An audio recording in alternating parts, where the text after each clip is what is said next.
James was enjoying his life on the island of Sodor, but he still had a lot to learn. "You're a special mixed traffic engine," said Sir Topham Hatt. "You can pull coaches or freight cars quite easily, but you must learn by your mistakes."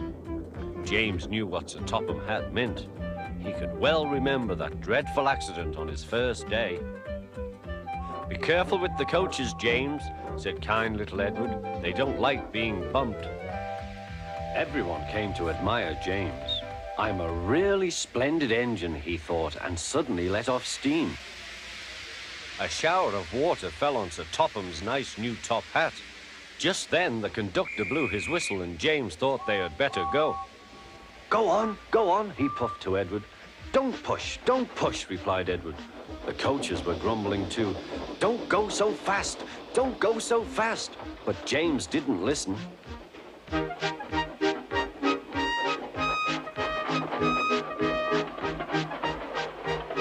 When at last they stopped at the next station, 2 coaches were beyond the platform.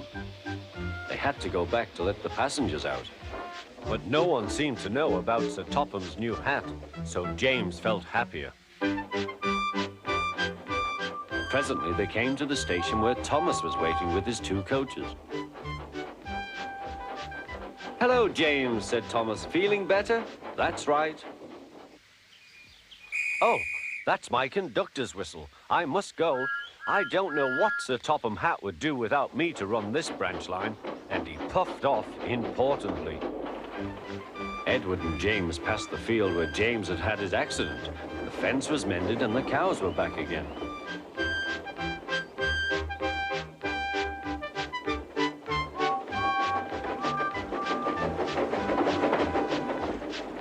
They ended their journey and rested before setting off for home.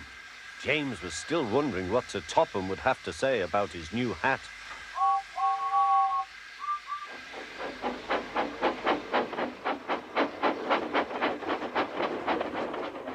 Next morning, he spoke severely to James. "If you can't behave, I shall take away your red coat and have you painted blue." James didn't like that at all.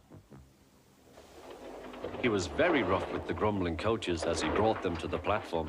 "Don't talk, come on," he called to them. "Gordon never has to fetch his own coaches," he thought to himself, "and he's only painted blue."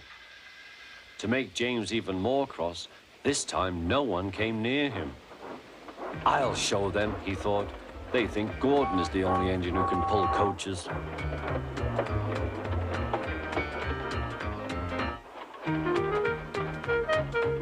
"Hurry, hurry, hurry," puffed James. "You're going too fast, you're going too fast," replied the coaches. James laughed and tried to go faster, but the coaches wouldn't let him. "We're going to stop," they said. "We're going to stop."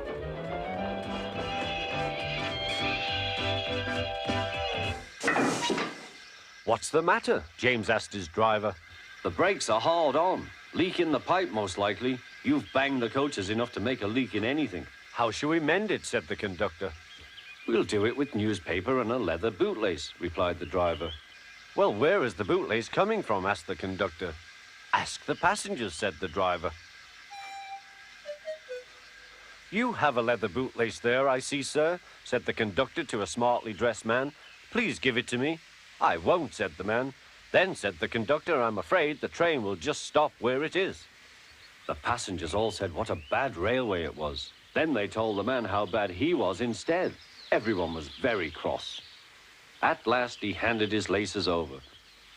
The driver tied a pad of newspaper tightly round the hole in the brake pipe, and James was able to pull the train.